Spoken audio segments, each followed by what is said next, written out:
Praise the Lord. ஒரே ஒரு வசனத்தை கூட காண்பித்து கொடுக்கிறேன். யோவான் 8ஆம் அதிகாரம் 11வது வசனம். நீ போய் இனி பாவம் செய்யாதே என்றார். இன்னைக்கு ஆண்டவர் நம்மளை பார்த்து சொல்கிற காரியம் என்ன? மகனே மகளே, நீங்கள் போங்க, இனிமேல் பாவம் செய்யாதீங்கன்னு சொல்லி ஏசப்பா இன்னைக்கு நம்மளை பார்த்து சொல்கிறாரு. இன்றைக்கி உங்கள் வாழ்க்கையில் பார்த்தீங்கன்னா நீங்கள் ஏதோ ஒரு பாவத்தில் அடிமையாக இருக்கீங்க. இந்த பாவத்தினால் விடவே முடியலன்னு சொல்லி ஃபீல் பண்ணிக்கிட்டே இருக்கீங்க.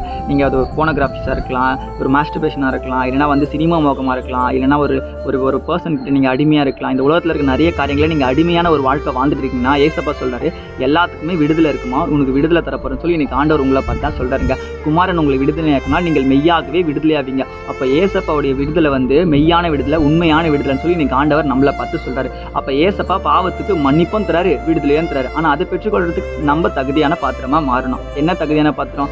ஏசப்பாவை ஏற்றுக்கொள்றது. இன்னைக்கு நீங்கள் ஏசப்பா விசுவாசித்து நீங்கள் அவரை நம்பி அவரை ஏற்றுக்கொள்கிற பிள்ளைகளாக இருக்கீங்கன்னா உங்கள் வாழ்க்கையில் இருக்க எல்லா பாவத்துக்கும் ஏசப்பா உங்களுக்கு விடுதலை தரமா. அதான் ஏசப்பா சொல்கிறாரு, நீ போ, இனி பாவம் செய்யாதேன்ட்டு. ஏசப்பா உங்களுக்குள்ளே வந்தாருன்னா உங்களுக்கு பாவம் செஞ்சே வராதிங்க. ஏசப்பா சொல்கிறார், நான் உலகத்தை ஜெயிச்சேன்ட்டு. ஏசப்பா உலகத்தை ஜெயிச்சாரு. ஆக்சுவலாக இந்த ஒரு பாவத்தை நம்மளால ஜெயிக்க முடியும். விசுவாசிக்கிறீங்கன்னா ஆமேன் போட்டுக்கோங்க. இதே போல இருக்கிற வசதிகளை ஃபாலோ பண்ணிக்கோங்க. God bless you. ஆமேன்.